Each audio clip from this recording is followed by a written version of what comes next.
strengthening the historic ties between the United States and Israel through people-to-people contacts, in exchange programs for Americans and Israelis of all ages, faiths, ethnic backgrounds, and political affiliations. This is the mission of the American-Israel Friendship League.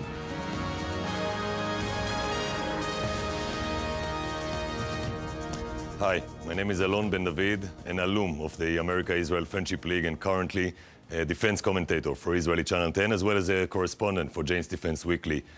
Just when my career was launched, I had the privilege of participating in the League's Young Israeli Journalist program. Those were 6 unforgettable weeks I spent at NYU studying media and journalism. As a 22-year-old journalist, the experience of walking into shrines such as the New York Times or Newsweek, watching the hallmark of journalism in the making, and the opportunity to meet the giants of the American media and learn from them, it was a remarkable experience that deeply affected me and the choices I made later in my career. Ilana Dayan became one of Israel's most prominent reporters. You do not forget the first time that somebody told you how to locate the camera, how to hold the microphone, how to cut a piece, how to tell a story. For more than 30 years, the America-Israel Friendship League has been a proactive grassroots organization, promoting close ties between the people of Israel and the people of the United States. The purpose of it is to expand and improve and extend the ties between the United States and Israel. The single greatest strategic asset and the single greatest ally, in fact, maybe the only serious ally that Israel had, is the United States. The America-Israel Friendship League is probably the only organization that is solely dedicated to the cultivation of ties between the two communities on a grassroots level.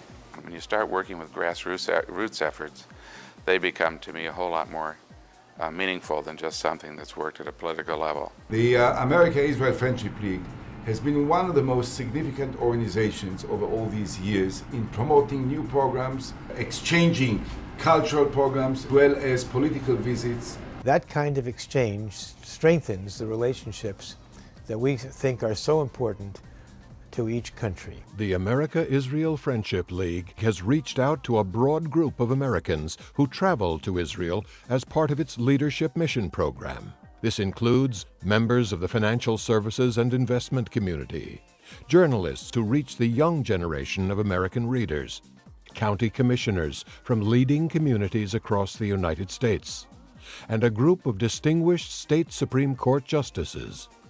To those of us who have been here, we've had our eyes opened up to understand what the real news is in Israel. The real news is survival and prospering.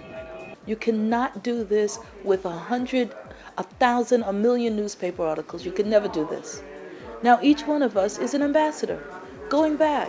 No one could ever say something that we couldn't say, oh no, I've been there, I know, and this is Israel, and this is why it's important. I understood conceptually about Israel in my head, but now I understand Israel in my heart. During the war in Lebanon, the America-Israel Friendship League played a vital role in increasing understanding of and support for Israel, and was continuously involved in trying to ease the burden of Israeli citizens. The League sponsored briefings and teleconferences for its membership to provide them with accurate information and to advance dialogue with Israeli authorities. The AIFL leadership also traveled to Israel during the fighting to show support for the country and her citizens, visiting areas under attack such as Nahariya, Haifa, and Sderot. I do a lot of work for CNN. And of course, a lot of it revolves around issues in the Middle East. So visiting there and talking to real people that are involved is extremely important. We bring journalists. We've brought clergymen. We've brought educators. We've brought medical people. A Tucson trade mission and researchers from the University of Arizona came to Israel's world-famous Weizmann Institute to explore advances in optics and nanotechnology. The opportunity, for instance, to put businesses together to do joint development, co-development of new technologies, to build collaborative research relationships between university faculty members. The America-Israel Friendship League brought a mission of architectural journalists to Israel.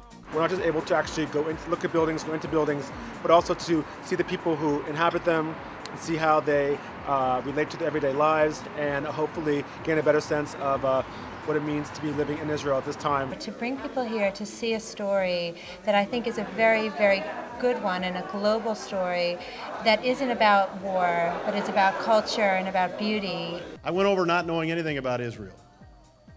Not a clue, never been there before.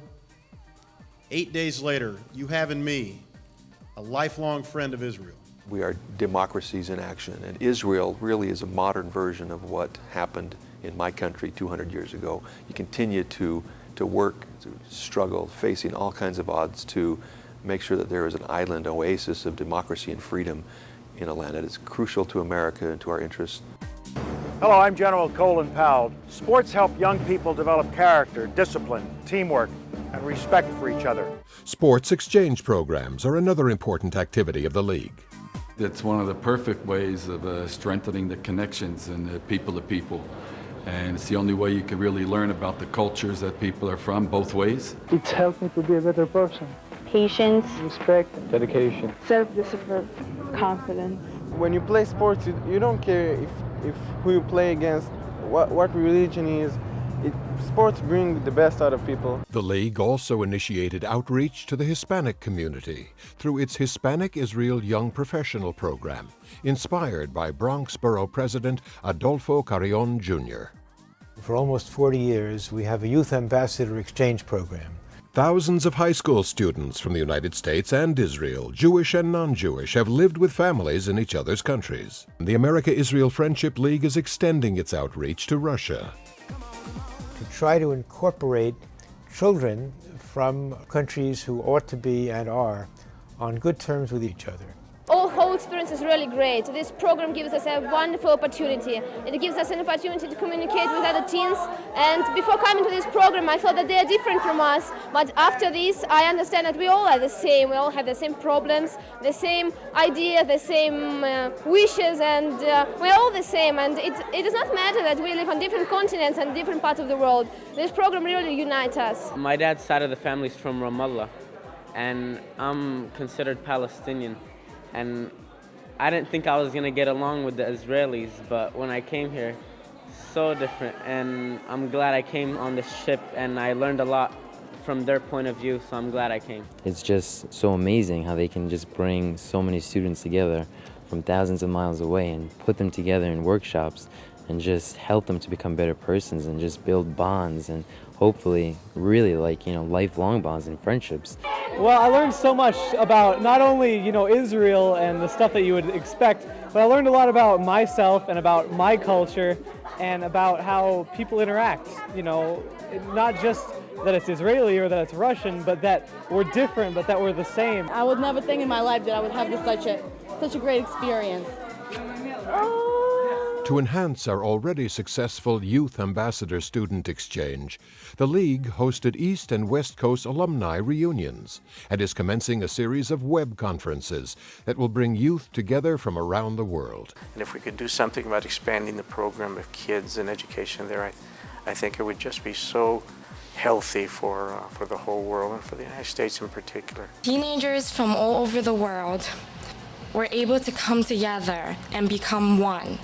We will keep the memories about you in our hearts forever. And so, thank you. Toda rabba, haverim. We love you and always welcome to Russia.